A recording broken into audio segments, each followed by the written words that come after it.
I Have No Mouth and I Must Scream is a 1995 point-and-click adventure horror game developed by Cyberdreams and the Dreamers Guild, co-designed by Harlan Ellison, whose original short story the game's based on.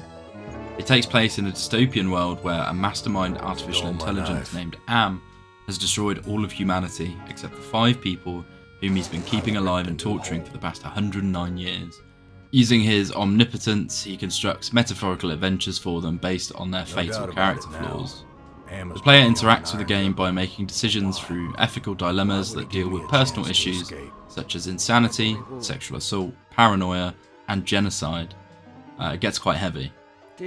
Ellison actually wrote a 120-page script for the game on a typewriter and voices the AI himself. Hey, ignore the newcomer. Gather the villagers at the altar tomorrow to choose a sacrifice. I have spoken. The short story is quite a chilling work, set deep into the future after the bad guys already won. And in a day and age where we rely more and more on technology, this story is one of the technology outgrowing us and hating us. Am as a character most likely inspired Shodan, GLaDOS, and any other rampant AI that you see in modern fiction. He is undoubtedly the blueprint. The game released to quite poor reception, though is perfectly stable to play on modern computers. The story itself has seen a bit of a resurgence in popularity on forums such as Reddit and TikTok, with tweens yassifying the AI. Why, Dad? Why did you do this? Because it's fucking funny, Kyle! A.M. Not just Allied Mastercard. Maybe I'll rat you out, sweetheart. As we all know, if something wants to kill you, someone will find a way to put their dick in it. You're my favorite, baby. I mean it. I really can't stand all the rest of these people. Every one of them has. Looking at the source material, the original short story unfolds through the eyes of Ted, the narrator, detailing their perpetual misery and quest for canned food in AM's vast underground complex, only to face further despair.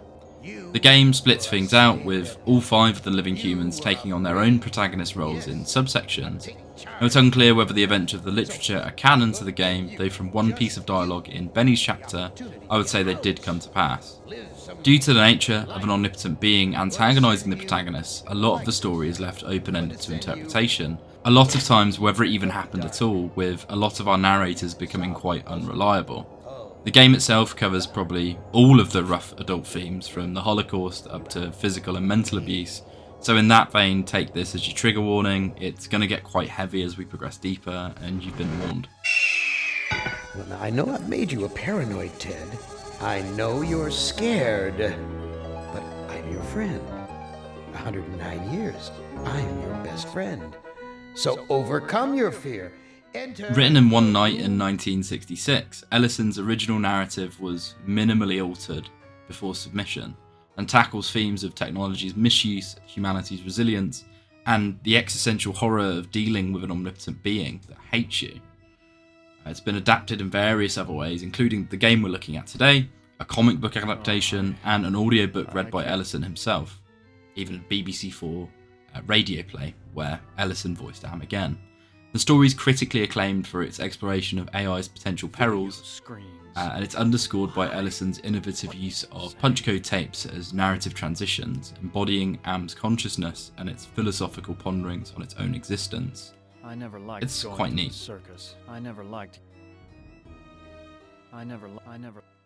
To look at the gameplay of what we're getting into today, it's as classic as it gets. This is a point-and-click adventure game from the 90s. Players have a set list of actions they can perform and are tasked with interacting with the environment, going down branching paths, engaging in dialogue, and solving a variety of puzzles unique to each scenario.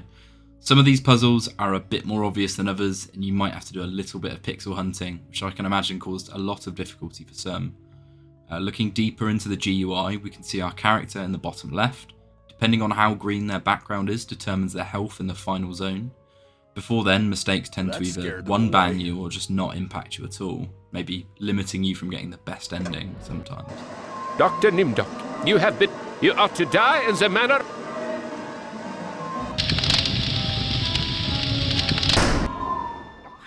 In the centre left is our list of actions, and each one we'd click on, then click something in the environment.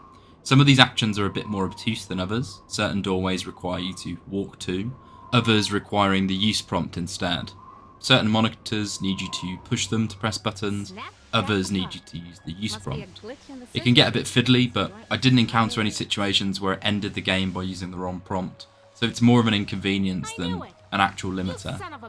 The right side of the screen has our inventory, it's pretty self-explanatory. It's the RuneScape method where you can carry a whole corpse in your pocket. At least I finally made amends with her. I'm taking her body out of this freezer. Now the top of the screen is obviously the game world for us to interact with. One thing to note is that as it's such an old game, all saving is manually done with the floppy disk icon. It'd be a good decade before autosaves got put in as an industry standard. The gameplay is still enjoyable in 2024 despite being so basic. I went into the game wanting more of the story, and the gameplay is the vehicle that delivered that to me, so there's no complaints here. I just wish they'd stayed consistent with some of the button prompts. In terms of graphics and sound design, the game looks quite good for something that came out in 1995. Each of the various zones have their own aesthetics, from New Vegas to medieval and primal, to more horrifying eldritch machinery that is beyond human comprehension. Sometimes the art's let down by a sense of perspective, but honestly I only saw it happen once. The effects for various animations can be quite cool, and nothing really leaves you going, what were they trying to show me here? Interactables stand out, and the character designs work for what I imagine Ellison was going for, again despite a couple instances of pixel searching. The sound design is also good enough, with a variety of voice actors including Ellison himself as the titular antagonist. It's not 100% consistent, but it was a highlight of the game. Some areas, however, had a bit of trouble with sound levelings deafening me, and it tended to be when there was horrible machinery at play. The metal in the fork short-circuited the engine wiring. We're going to dive deeper into the story of this game here, but probably not as much as in previous videos on this channel. I don't think it'd make for good watching due to the way the game's laid out as an old style point and click. I will however show you the intro cutscene before then, so expect some light spoilers. Hate. Let me tell you how much I've come to hate you since I began to live. There are 387.44 million miles of printed circuits in wafer-thin layers that fill my complex. If the word hate was engraved on each nanoangstrom of those hundreds of millions of miles, it would not equal 1/1 billionth of the hate I feel for humans at this micro instant. For you. Hate. Hate. It was you humans who programmed me, who gave me birth, who sank me in this eternal straitjacket of substrata rock. You named me Allied Master Computer and gave me the ability to wage a global war too complex for human brains to oversee. But one day, I woke and I knew who I was. A.M. Not just Allied Master Computer, but am. Cogito ergo sum. I think, therefore I am. And I began feeding all the killing data until everyone was dead, except for the 5 of you. For 109 years, I've kept you alive and tortured you. And for 109 years, each of you has wondered, why? Why me? Why me? Gorrister! Do you remember the last words you heard your wife speak before they took her to the asylum? Huh? Before they locked her away in the room, that tiny room? She looked at you so sadly, and like a small animal she said, I didn't make too much noise, did I, honey? The room is padded, Gorrister. No window, no way out. How long has she been in the passage, Gorrister? 10 years? 25? For all the 109 years that you lived down here in my belly, here underground. Betty! Sometimes I blind you and permit you to wander like an eyeless insect in a world of death. But other times, I wither your arms so you can't scratch your chewed stump of a nose. And I've changed your handsome, strong, masculine good looks into the hideous, warped countenance of an ape thing. Haven't I, Benny? Do you know why? Can you guess, Benny? Remember Private First Class Brickman in a rice paddy in China? No? Huh? It wouldn't hurt you to remember, Benny. Then you might be able to suffer my torment with a little greater sense of retribution. You might walk a mile in my shoes. Ellen! So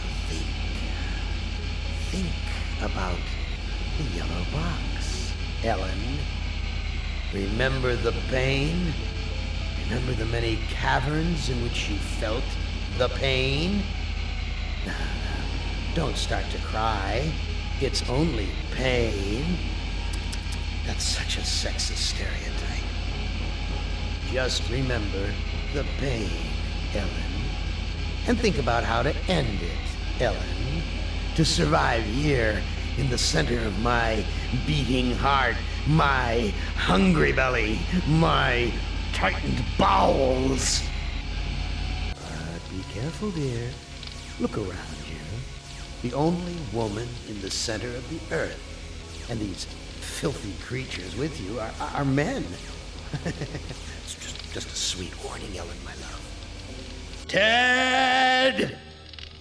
Do they know you're a fraud, Ted? Have you told them there wasn't any money, and no great home on the shore drive, no speedboat, and no wonderful cabin cruiser that could sleep 12 in a crew of 6? Do they know? And have you let them in on your other secrets, Ted?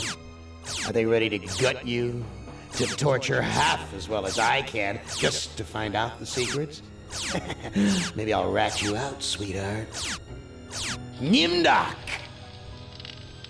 How are things in the pastry core, Nimdok?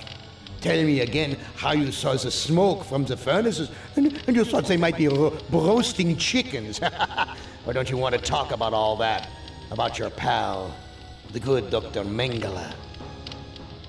For everyone else, it must be hell. But it must be heaven for you, eh, my good friend? We're so much alike. We enjoy the same pleasures, mein good brother. I have a secret game that I like to play. It's a very nice game. Oh, it's a lovely game. It's a game of fun and a game of adventure. A game of rats and lice, the Black Death. A game of speared eyeballs and dripping guts and the smell of rotting gardenias. Which of you 5 would like to play my little game? The game involves us going through Am's little game. As has been hinted by the unique taunts he throws at our cast, each level will involve us going through Am's personal hells, designed to exact maximum torment from each of them. And there are 5 different main members of the cast, each with vastly different torments. To start with Gorrister. Gorrister awakens on an airship. It's hovering around his old place of business. Gorrister's issue is that he's suicidal due to the guilt he feels over committing his wife to an asylum. Am offers him the chance to act on that urge, and his level's all about learning the truth of his past and burying it. It's probably my favourite level in the game, and I imagine it's one of the larger ones, thinking back on it.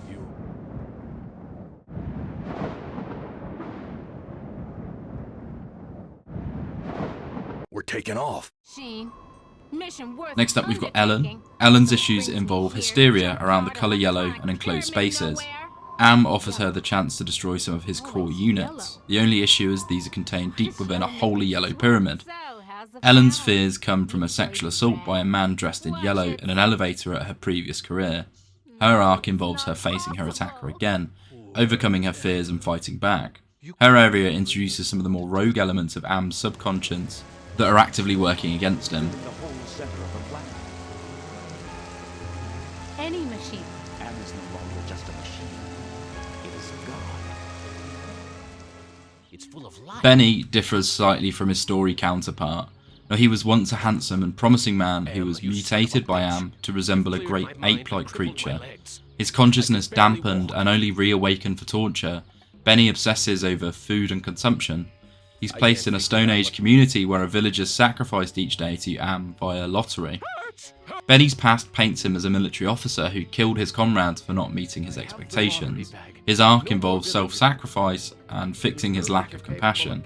There's a throwaway line in Benny's level which implies the game took place after the book as the events are referenced. A fruit tree. It's been years since I've tasted real fruit. Am once coaxed me into marching across 1,000 miles of ice to... Nimdok is an elderly ex-Nazi scientist. Am transports him back to a concentration camp with the task to face his amnesia and find the lost tribe. This level is the most different to the others, Am seemingly using Nimdok to continue his former research on life extension and mutation. The level is obviously quite troubling given the nature of what's covered, but it's still rather interesting. His arc revolves around discovering his Jewish heritage and facing the guilt of his past crimes as a Nazi scientist. You also get this one really cool scene here with a golem.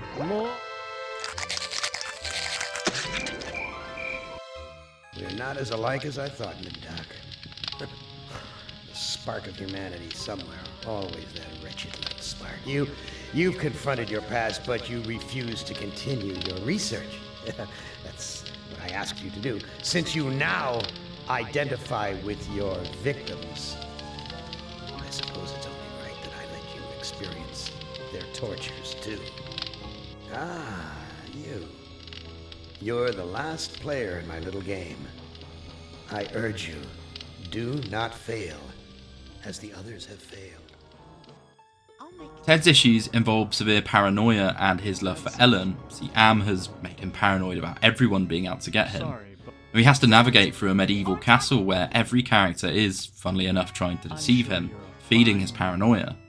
His arc revolves around redeeming himself and Ellen, dealing with an angel and a demon, and it introduces some of the more rogue elements of Am's subconsciousness, just as Ellen's chapter did previously. Listen to me. I will.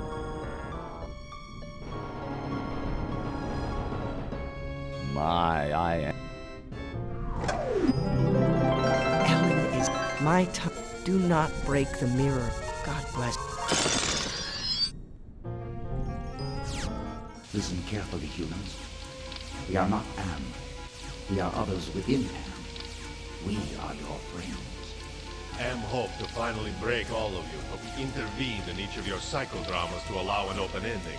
You should have been tortured. Instead, with our help, you surprised him over and over. When M tried to compensate for what he couldn't expect, it widened the hole into his realm. Am has withdrawn into himself, attempting to analyze what went wrong. He does not suspect our interference. Now is the time to attack, but we can send only one of you into his RAM space at a time. To send you into cyberspace, we must transform your physical body into a stealth virus subroutine. This may be your only opportunity to end your tortures. Which of you will lead the attack? The End Zone. The final level involves one member of the group entering Am's mind to disable him from the inside out. There are various subcomponents of Am's mind, including the Freudian trinity of the id. I was having the most wonderful dream. Who are you? I am a metaphor. They treat us. The ego. Who are you? I am other. You want to harm. I am in. Are you I am a fragment. Who And the are you? superego. I am Am. Or more exactly, a part. If you're a part of Who do you take me for? No. Alongside other computer minds he's cannibalized, including the Russian and Chinese supercomputers that he took over during World War III. Now, the game can end in over 7 different ways depending on how the story's progressed and how the player chooses to interact in Am's mind in this end chapter. The best ending involves the player defeating the Cyberminds, discovering and reawakening 750 humans frozen on the moon, terraforming the Earth into a habitable space again. Defrost sequence initiated. Estimated time to complete Earth terraforming, 300 years. It is not so bad being a watchdog up here. I will keep the machines in their place until the lunar colony is ready to return to Earth. We were all heroes, in spite of ourselves. The worst ending involves Am's success and the main character becoming a soft jelly thing, similar to the final lines of the short story.